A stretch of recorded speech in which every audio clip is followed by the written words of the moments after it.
میرپور خاص میں غریب کا اپنے بچوں کا پیٹ بھرنا مشکل ہو گیا۔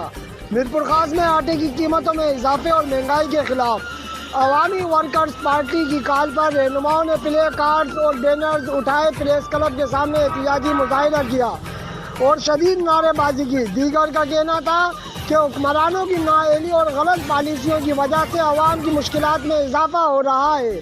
ملک میں مہنگائی عروج پر پہنچ چکی ہے۔ انہوں نے کہا کہ گندم کی پیداوار کے لحاظ سے دنیا کا 7واں ملک ہونے کے باوجود منافع خوروں اور انتظامی عدم توجہی کے باعث یہاں آٹا دستیاب نہیں۔ آٹا 150 روپے فی کلو فروخت ہو رہا ہے، جس کی وجہ سے غریب محنت کش طبقہ فاقوں پر مجبور ہو گیا۔ انہوں نے کہا کہ ایسے حالات میں عام لوگوں کا جینا محال ہو گیا ہے، لیکن حکمران خاموش تماشائی بنے ہوئے ہیں۔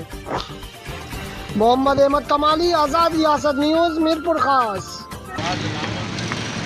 اٹے جی ہتراجو کون نہ ہانے اساں جيڪي ڳالهائيندا سيون خوراڪ لطيف سائين جي بيتن سان ڪيون ٿا۔